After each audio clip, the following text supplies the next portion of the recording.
IBRAHIM, welcome to WPC TV. You are the founder of the IBRAHIM Foundation, and there was a wonderful line in the panel on Africa just now when you were described, I think, by Tijan Tiam as the only billionaire in Africa who is not a president or a politician. I mean, you've made lots of money in business, and you distribute it with, I think, the most valuable prize in the world for good governance.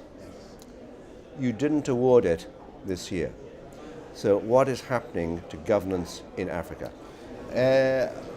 Really, the prize itself is not a measure of how good the governance is. This is a prize for exceptional leadership. We're looking for exceptions.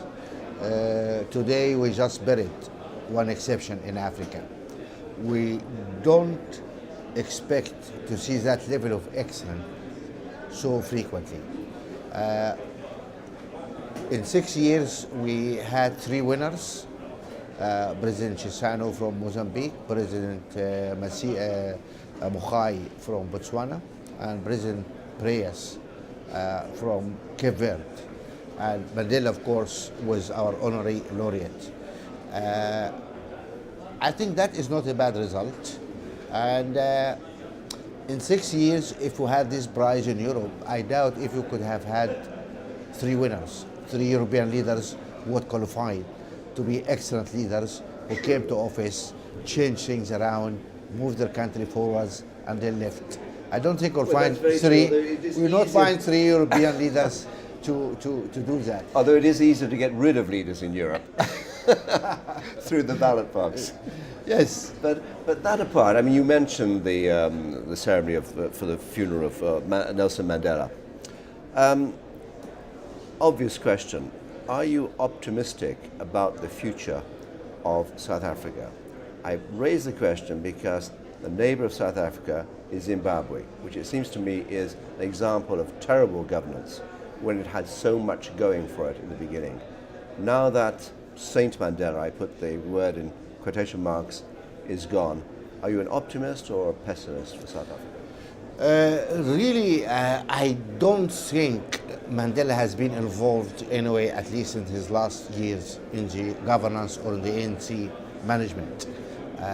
We all know that. So politically, Mandela has gone some years ago. Sure.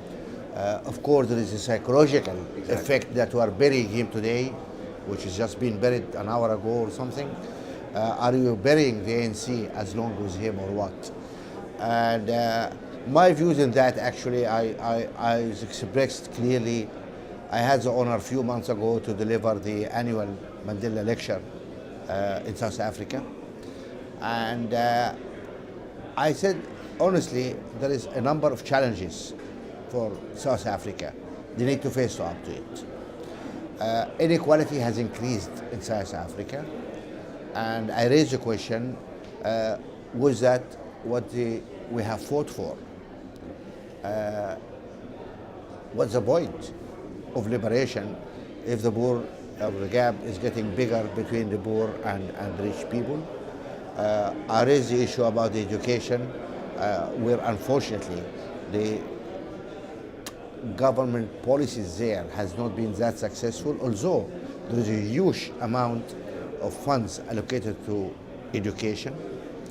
There is issues of public management and issues of corruption which are rising.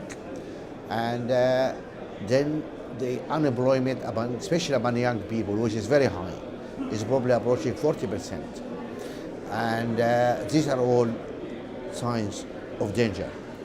And I think the ANC really need to reinvent itself. It's not enough to rely on your history. And my advice to my friends in the ANC was, why don't you, for a change, try to learn from Africa? Because some South Africans actually are not really that much informed in what's happening in Africa, etc. Although the African history is rich, of liberation movements who came to power, and then the power got into its head, and they all ended really badly.